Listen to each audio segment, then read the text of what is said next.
It took Michael Jordan 7 seasons to win an NBA title. 7 seasons to win an NBA title. We're talking about the greatest player that ever lived, and it took him 7 seasons to win an NBA title.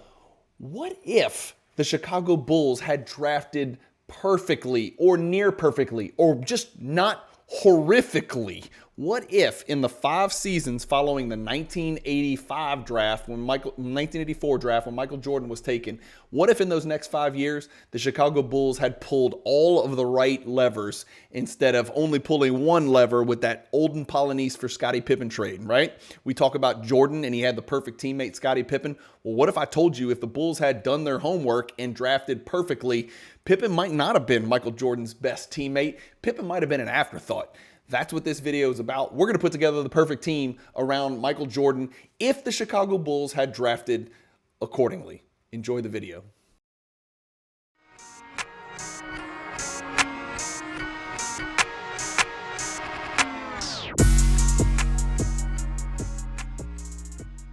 Ship My Cards is more than just a U.S. address.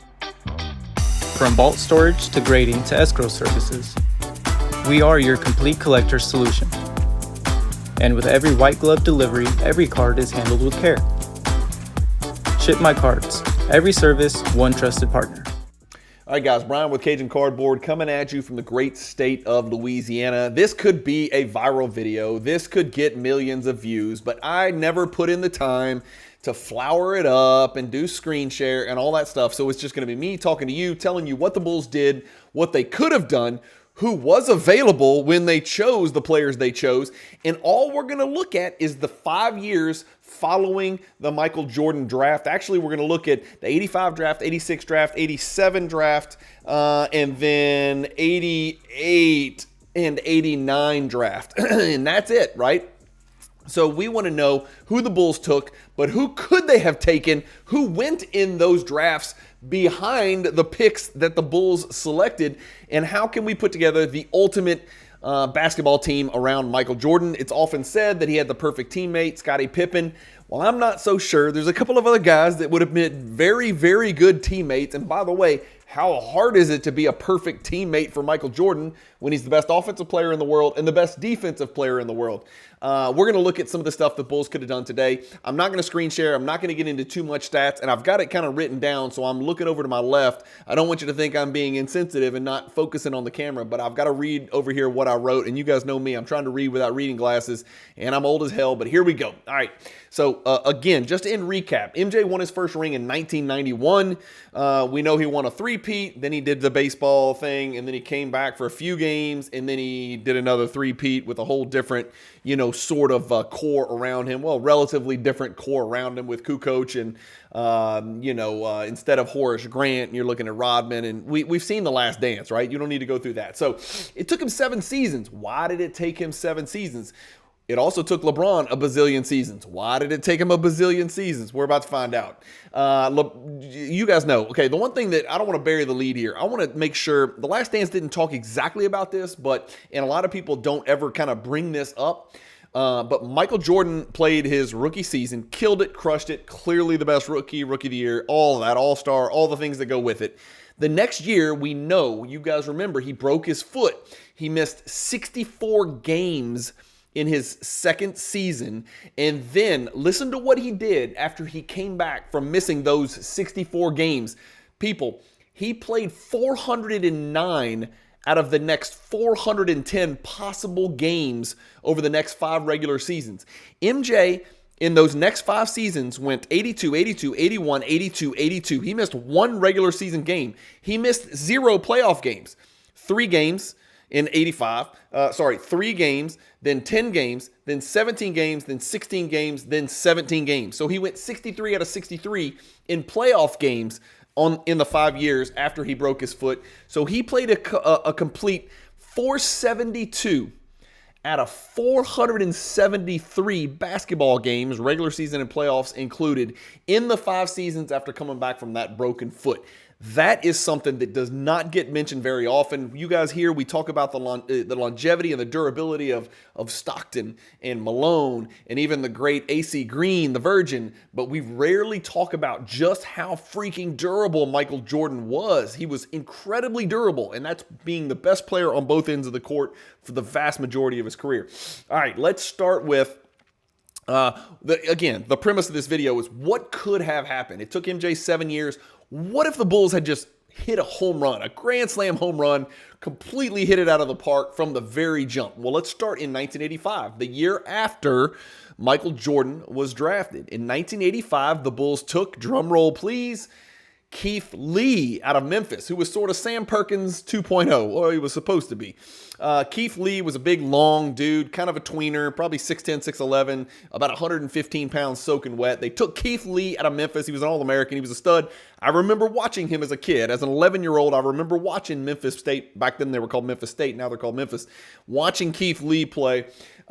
He was taken by the Chicago Bulls with the 11th pick in the draft the year after Michael Jordan was drafted. And so in 1985, the Bulls took Keith Lee at number 11.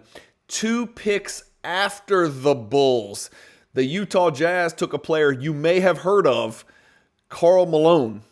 Now, you guys know me. I do not like Karl Malone as a human being. But Karl Malone, the basketball player, was a damn problem. He was a problem for the league. He is a top 25 player of all time, but on everybody's list.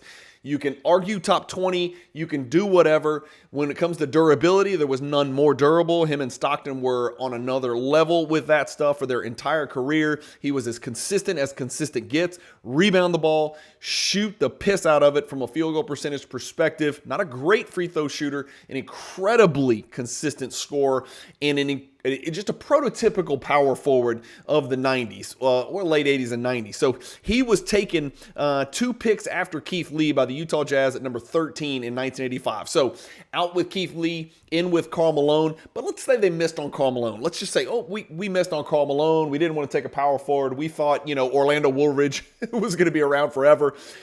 They could have taken a guy named Joe Dumars, another Hall of Famer, at number 18. He went to Detroit in 1985. So they could have taken Joe Dumars to start opposite Michael Jordan. You talk about a insane defensive backcourt from the jump and a high IQ player who didn't have to be the alpha. Dumars would have made an incredible beta with Michael Jordan had he been drafted by the Bulls at number 11 instead of Keith Lee, but he was taken at 18 by Detroit. And then something that a lot of people forget about, what was the one thing Jordan was missing his entire NBA career? His entire NBA career. You can even talk about his time when he played for the freaking Washington Wizards in 01-02. What was the one thing that Jordan never had? Is the only thing that Jordan never had. Well, I guess you could argue he never had a point guard. Ron Harper was old, and Paxson and Kerr and all those guys weren't really point guards. But the one thing he never had was a legitimate offensive center, like a legitimate all-star caliber, or even a better than average NBA center. He never had it. Winnington, Longley, Corzine, Cartwright, go through the list, right? It's okay, but it ain't special. Luke Longley, did I say him? But it was never special. But guess who went number 77? Yeah, you heard me right. Number 77 in that draft in 1985. If you go back to 1985, and if you're my age, if you're early 50s, maybe even in your 60s, you're going to remember the early 80s as really the epitome of the Cold War. Like, we would go to school, we'd see stuff on the news, we'd hear stuff, and we thought we were going to have a nuclear war with the Soviet Union. Well, Soviet Union at the time, and again, it ended up breaking up, and he ended up playing for, it was a wild deal. I don't know all the geopolitical stuff, but obviously the USSR is what we called it back then, and we were very much in a Cold War, a big trash talking back and forth with the USSR in the early to mid 80s, and Reagan was at the heart of all that, and Gorbachev, etc. But Sabonis was some people's best player in the world. He was taken number 77, no, not by Portland. He was actually drafted in 85 at number 77 in the 7th round by Atlanta. but he would not come to the NBA for another decade. He did not come to the NBA for another decade. He will be the key to all of this. And let me tell you why. Coming up, I don't want to spoil it. Sabonis would be the key to this whole exercise that we're doing about putting the dream team around Michael Jordan. So in 85, they could have gone Karl Malone. They could have gone Dumars. Either one of those would have been a huge upgrade. Of course, it's asking a bit much, hypothetically, for the Bulls to have taken Sabonis and then convinced him and Gorbachev to let go of their prize athlete to come over here and play in the NBA. When he was in his prime, he didn't come over until he was 31, but he was probably 21 in 1985. I can't imagine if you put Karl Malone, Michael Jordan, and Sabonis on the same team. They may be still winning titles in their 60s. Okay, so that's what could have happened in 1985, and we're going to recap this in just a second. 86 is what was called the tragic draft in the NBA, and it was called a tragic draft. The first name that's going to come to your mind is, the next Michael, allegedly the next Michael Jordan, even though they were nothing alike. He was more of a power forward type. Len Bias. Of course, Len Bias obviously did coke the night after the draft, died. So Bias went 1, he died. Chris Washburn went 3. He was a drug user. Roy Tarpley went 7. He was a drug addict as well. So that's why they call it the tragic draft, because you had 3 just otherworldly talented players, namely Bias, Washburn, and Tarpley, who just got hooked on drugs because back then in the 86, everybody was doing cocaine. I don't know what else to say about it. That cocaine was the drug of choice. That's what everybody was doing. I wasn't doing cocaine as a 12-year-old, as far as you know, but cocaine led a lot of folks astray, a lot of NBA players astray. Probably between 75 and 87 is about when cocaine was doing the most damage. In 1986, so we took Keith Lee, right? That's who the Bulls took, Keith Lee in 1985 at number 11. In 86, the Bulls had the number 9 pick. And they took a gentleman by the name of Brad Sellers. Brad Sellers, for those of you who don't know, and nobody should know him because he never did anything, was certainly a swing and miss, almost to the extent of Keith Lee. He was expected to be Pippen before Pippen. They thought he was Pippen-like. They thought he had Pippen-like characteristics. And for God's sakes, the dude looked like Pippen. Not the nose, but the way he was shaped, long, angular, do a little bit of everything, guard multiple positions, versatile scorer, passer, a little bit of a ball handler.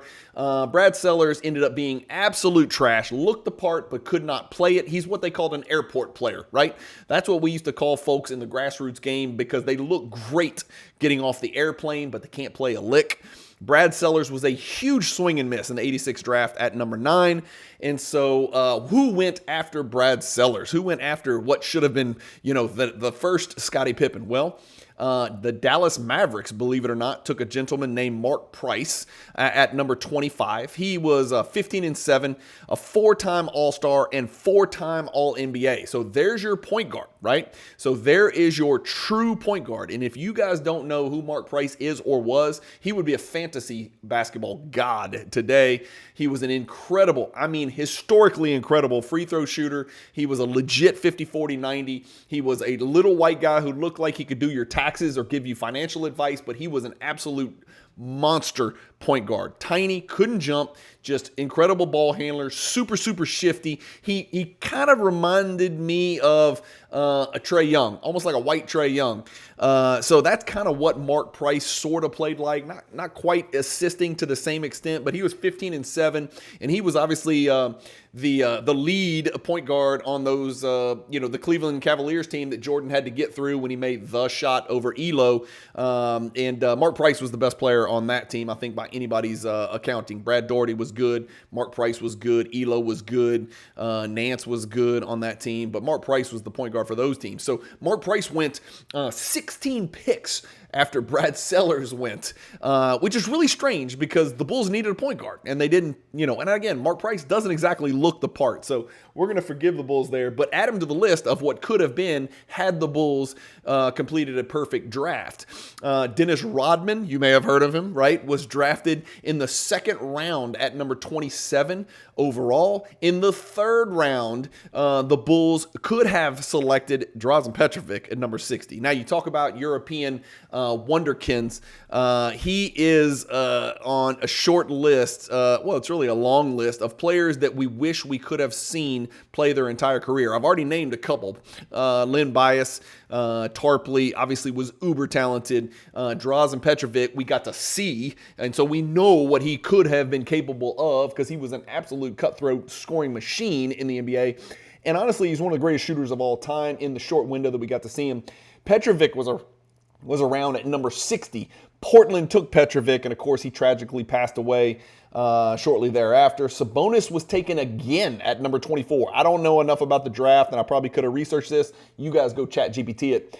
So the first time Sabonis was taken, he was taken by Atlanta in the 85 draft in the 7th round. Well, he was taken again the next year. I guess Portland thought, you know what, we've got an in with Gorbachev, Mikhail Gorbachev. We can talk to the whatever he was called, the prime minister, dictator of Russia, or whatever you called him back then of the USSR. We think we can get Sabonis to come on over. Well, they were wrong too, and 9 years later he came over, but they missed his whole prime career. But he would not come to the NBA until 1995 when he was 31 years old, and that was after knee surgeries, post-prime. He was still an effective player, but nothing like the absolute juggernaut, and he would run roughshod and wreak havoc throughout European basketball, FIBA basketball for an entire decade before he came over to the NBA. But imagine if, instead of the Portland Trailblazers taking Sabonis at 24, what if the Bulls had said, you know what, we've got to get MJ a center. Let's reach on this Sabonis guy. We think he would come to the United States. We think even the USSR understands the greatness, and everybody knew by then in 86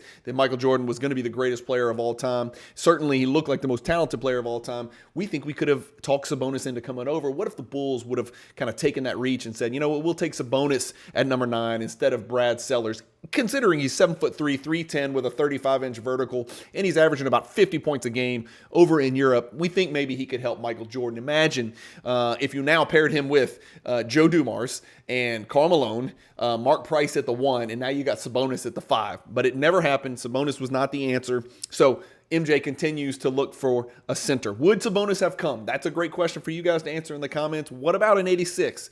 If the Bulls had reached at number 9 and taken Sabonis, would Sabonis have come that year? Would he have come just at some point sooner than 1995 when he was 31 years old? What if he'd have come when he was 26 or 27? Who's beating Michael Jordan and Arvydas Sabonis? And if you guys are young, I cannot stress to you how elite Arvydas Sabonis was before he came to the NBA. You've got to go back and look at pre-knee surgery Sabonis and just what he was doing. He did not look like a human being. He looked like someone shaved Sasquatch, shaved a Yeti, and said, here, I'm going to give you all of the passing skills of Bill Walton. I'm going to give you the brain of Nikola Jokic, and I'm going to give you the body of Wilt Chamberlain. That's what Arvydas Sabonis in his prime was like. There were legitimate arguments that he might be the best basketball player in the world just because he was so overwhelmingly dominant from a size standpoint. We never got to see him versus Olajuwon in his prime, versus Ewing in his prime, versus David Robinson. Actually, we did. We saw him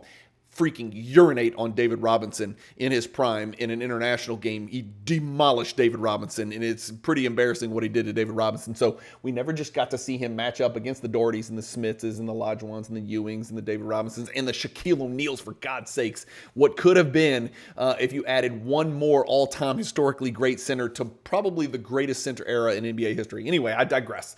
So right now, okay, so let's recap. Just after the next 2 drafts, this is just 85 and 86. If the Bulls had just hit a home run, they could have had Mark Price, Dumars, MJ, Rodman, Karl Malone, and Sabonis. That's a pretty good list right there with buku Hall of Famers. But let's just say Sabonis is too hypothetical. It never would have happened. The Bulls knew they couldn't get him or something. Maybe Portland was just in denial. They thought they could. Obviously, 9 years later, they finally did. But let's just say the Bulls would not have reached. So we're still looking for a center. We've got a pretty good core around Michael Jordan. How many games is that team winning if you put, I don't care who's at center, Bill Whittington, put whoever was there, Dave Corzine, leave Orlando Woolridge there. Did they have Cartwright by now? Probably. I don't know. Who cares? Just put some random 7-foot stiff at center and surround him with Mark Price, Jordan, Rodman, and Karl Malone. That's a pretty good group right there. 87 is where the Bulls finally got something right, sort of. They did not draft Scottie Pippen. A lot of people forget that. If you watch The Last Dance, you realized it and you were reminded, oh yeah, that's right, they didn't draft Scott Pippen, if you know what I'm talking about. Scott Pippen was actually drafted by the Sonics, and there was a trade made, and he ended up with the Bulls. So in 1987, the Bulls took Olden Polynice at number 7, right? Famous Sonic. And Olden Polynice was traded for Scott Pippen.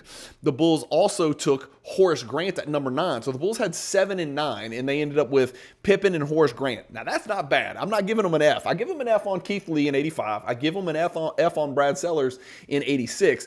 But I give them an A for Scott Pippen and Horace Grant. But here's how it could have been better. Horace Grant was a good player. Horace Grant, his legacy was embellished by being around absolute greatness in Pippen and Jordan. So I think Horace Grant was again, and I know he looked pretty good in his year with Orlando, but I would say Horace Grant, by no means is Horace Grant a Hall of Famer.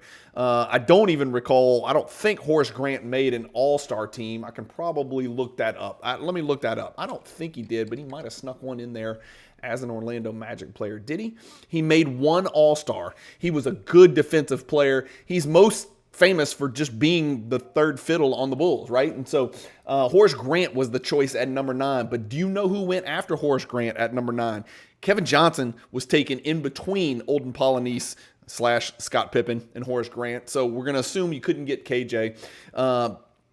But KJ was an absolute stud. KJ would have probably been an upgrade over Mark Price. If not, he's what and what. KJ was 18 and 9 with 3 All-Stars and 5 All-NBAs. He was every bit as good. But Reggie Miller went 2 picks after Horace Grant at number 11. So the number one villain, and I don't hear about Starks, I don't hear about Drexler. Reggie Miller was the big mouth, trash-talking shooting guard, prototypical shooting guard who gave MJ the most trouble as far as just like being on the stage. Numerous times Reggie Miller said, well, MJ and I are the 2 best in the world. I think he wanted to just speak it into existence. At no point was Reggie Miller a top 5, 6, 7, 8 player in the world. Never, ever, ever, ever, ever, ever, ever was he. He was never even the second best shooting guard. He was never the third best shooting guard. Reggie Miller was a great player nonetheless, and he is a Hall of Famer, even though his stats don't really support it. But nevertheless, let's say instead of Horace, he was certainly a much better player than Horace Grant. We can say that, and we can all agree on that. So what if they had taken Reggie Miller 2 spots after Scott Pippen, the Scott Pippen trade for Polynice? But he was a shooting guard, so it wouldn't have made much sense. But if you want to go back, let's recap right now. And what are we still missing? We're still missing a center because in our hypothetical, Sabonis was just too hypothetical, right? It's too hypothetical for a hypothetical. So we've got Mark Price or Kevin Johnson, right? They had 2 bullets in the chamber that they could have gotten either one of those. They have MJ at the shooting guard position. They could have picked up Reggie Miller. In today's NBA, you take the talent, right? So if they might have taken Reggie Miller, they would have said, screw the fit. I know he's a shooting guard, but wings are wings. In today's NBA, wings are wings. We're just going to draft wings, right? And so they could have had Reggie Miller. Reggie Miller's defensive struggles would have been so easily masked by Scottie Pippen and Michael Jordan, right? Because Pippen could guard 3 through 5. Certainly, MJ could guard 1 through 3. So you've got 2 of the greatest perimeter defenders ever in Reggie Miller just waiting to shoot open jumpers and take 1 dribble pull-ups and create off of 1 dribble because defenders are running at him. And on defense, he would have been completely hidden. He would have been perfectly fine on the team's 3rd best perimeter player because Pippen and Jordan were so elite. And then you also have Dennis Rodman and Karl Malone in the mix at the power forward position. Choose whichever one you want. It doesn't matter. You're going to win, games either way. We still need a center, damn it. This is only 3 drafts later after MJ, and we've got a all Hall of Fame team pretty much, but we still need a center, so we've got to get into 1988. Well, guess what? The Bulls didn't learn their lesson. They went back to their old ways. They drafted Willie Anderson out of Georgia. They drafted a shooting guard, for God's sakes, basically. Why didn't they take Reggie Miller the year before? They took Willie Anderson the next year, and Dan Marley and Rod Strickland went after that spot, but they were a point guard and a shooting guard, and they didn't feel that they needed those positions at this point. I guess they considered, Pippen and Jordan the shooting guard / small forward, so there was no place for Marley. But Marley was on the Olympic team. Marley was an All-American, so Marley was there. Rod Strickland would have been the ultimate pass-first point guard for Michael Jordan.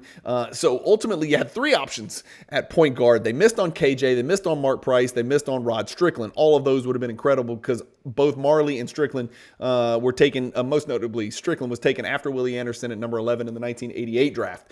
So no relevant center were taken after number 11 in the 1988 draft. And that's the problem. No good centers other than Sabonis for 4 straight years were available at the Chicago Bulls pick or after. There were no sleepers. There were no great center. It was just, there was no one there, right?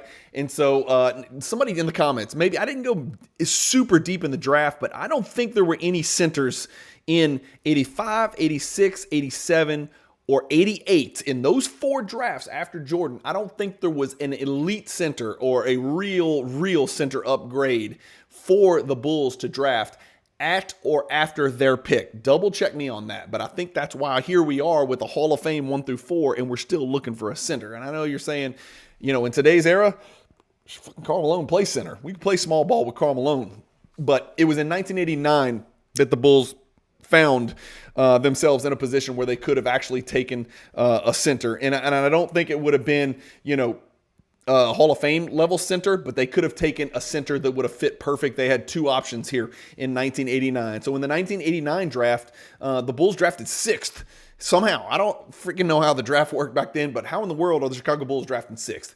They took Stacey King, Oklahoma legend, college All-American, might have been National College Player of the Year, couldn't jump, couldn't dribble, couldn't really shoot. But just knew how to score, had a great knack for scoring. He's almost like a thin Zach Randolph, something like that. He was also left-handed, but he was an incredible, dominant player at Oklahoma back in the late 80s. And Oklahoma was really good. Being coached by Billy Tubbs back then. I think they had another guard on the team named Ricky Grace, I think was the guy's name. Light-skinned black guard, really good as well. Oklahoma was awesome back then.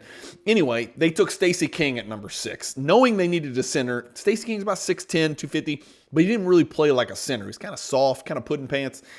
They could have taken a gentleman named Clifford Robinson, who made an all-star team and 2 all-defensive teams and was a really big piece of the Portland Trailblazers franchise that challenged Jordan later in, I think it was 92. It was in 92 when the Bulls played the Blazers, after Dream Team and Jordan, or maybe it was 93. I don't know. I can't remember. I get it all confused.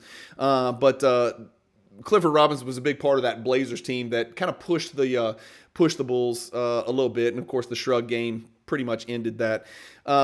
Anyway, Cliff Robinson was taken at 18, and that would have been a huge pickup for the Bulls. Stacey King provided nothing.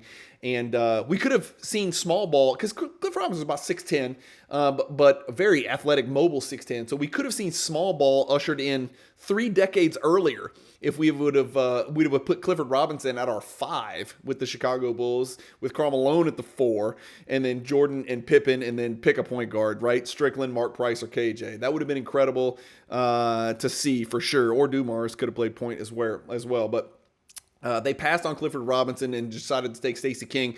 And then lurking as the last pick of the first round of the draft was a foreign guy named Vlade Divac. And you guys know Vlade Divac, however you want to pronounce it. He went number 24 to the Lakers and, of course, became a Lakers favorite. He would have been an incredible fit for the Chicago Bulls. He had a huge IQ. He passed the hell out of the ball. He had a great personality. He would have fit right in. He would have been an amazing center for the Chicago Bulls had they taken him in 1989 instead of Stacey King, or if they'd have taken Cliff Robinson instead of Stacey King. And I'll be honest with you, Cliff Robinson, if he had played center, or Vlade Divac, if he had played center, would have definitely been the best center that Michael Jordan ever had on any team. Definitely better than Longley, better than Whittington, better than Corzine, better than Cartwright, better than Oakley if you call him a center, better than Jahidi White or whoever the hell this Kwame Brown. I don't even know who the center was on the Wizards teams, but it was not a relevant one. So that's what we've got, guys. This is what could have been Jordan's team. At point guard, you can choose Mark Price, KJ, Rod Strickland, or Joe Dumars. At shooting guard, let's just call it a wing. You got MJ, Reggie, and Pippen, or Marley, right? Any of those four. At power forward, we got Karl Malone or Dennis Rodman. And then at center, you're looking at Cliff Robinson or Vlade Divac. If you just pick your 5 out of that list of players, and let's say the Bulls just hit a home run and it was perfect, what would the record have been rolling into that 1989-90 season? How many games would that Bulls team have won? Do you think they could have won 78 games? Could they have gone 78-4? Remember, Karl Malone doesn't miss games. Pippen doesn't miss games unless he has migraine. And Jordan doesn't miss games. Imagine if you put that 5-some, pick however you want to fill that 5 up. You can do whatever you want. Put that 5 together. Forget about 6 through 10. I don't even care. How many games in the 1989-90 season would that Bulls team would have won? And then if you could keep it together. And again, we haven't talked about salary caps and all that. I get it. Somebody screaming at the screen, Cajun, you don't know shit about the NBA. They couldn't have paid all those guys. Blah, blah. But right, that's fine. But a lot of these guys would still be rookies, right? So they wouldn't have been getting paid that much. Rookie contracts, I should say. So I think it's just fascinating to think about what could have been, even if the Bulls had just gotten one right. Like one. Like the Pippen trade was great. Horace Grant's okay. I mean, again, I think Horace Grant was a creation of the Bulls juggernaut more so than Horace Grant just being some elite player, right? But what if you out with Keith Lee, out with Brad Sellers, out with instead, well, we leave Horace Grant and leave Scott Pippen on the trade for Polynice, but out with those guys, and then out with Stacey King. So out with Keith Lee, Sellers, and Stacey King. Just replace him with one of the guys that was on our list. Just imagine how dominant that Bulls team could have been. I think it's incredible. Let me know what you guys think. Should I do this again with another player? Should I go back and kind of figure out who LeBron could have had if the Cleveland Cavaliers also were not incompetent? Should I figure out his first time around in Cleveland, that is? Should I go back and look at, Bird and Magic had everybody they needed, right? They had a Hall of Fame stacked top to bottom lineups, both the Lakers and the Celtics from the 80s. Who else should I do this with? What about Shaquille O'Neal? What about some other players in the NBA? Let me know if you think I should do another one of these. Let me know how good this Bulls team could have been. Let me know what I missed. Maybe there's another player. For some reason in my mind, I'm thinking about Rick Smits, but I don't know where Rick Smits was drafted. I don't remember when he was drafted. It might have been even after this. So Rick Smits, I don't know. But for some reason, I'm thinking, where was Rick Smits drafted? Was he not drafted late? Actually, we can look stuff like this up. Let me look up Rick Smits. My guess is he was either drafted early out of Marist. He was drafted. Oh, he was second overall. So Rick Smits was not going to be available. He was the number 2 pick in the 1988 draft. And so the Bulls didn't have a chance at him because they didn't draft until later. So Rick Smits, I just want to make sure I didn't miss anything. So let me know what you think about the lineup. Which were the 5 that you would choose if you could put together the perfect lineup? I know point guard's tough with KJ and Mark Price and Rod Strickland and Joe Dumars. And then you got Jordan Pippen and Reggie Miller. You got Karl Malone and Rodman. And then you got a center. God, the most incredible thing to think about is a young Arvydas Sabonis, obviously, but even throw him out the window. You still got Cliff Robinson, and you still got Vlade Divac. I mean, those Bulls teams could have been otherworldly. They're already the greatest dynasty of all time. No offense to the Celtics, but they were winning titles when there was like 8, 10, and 12 teams. This is a whole different era of basketball, much more competitive, much more, a much deeper, basketball in the 80s and 90s, obviously, than when the Celtics were winning their rings, when it was really like winning your division, not even a conference, right? Because it was like 10, 12 teams, whatever. Let me know what you think. How many games would they have won? How many rings would they have won? Would MJ have had to step away? He wouldn't have had all that pressure. He might not have, averaged the number of points that he averaged because he had so much help. But let me know what you think about all that. It's funny to think about history and then rewriting it. Let me know. Anyway, hope you enjoyed the video. Let me know if you like videos like this. I just thought of this on the way to work in the car and decided I'm going to hit record and talk about this. Thank you guys for watching. Keep collecting. Stay positive in the hobby. And peace.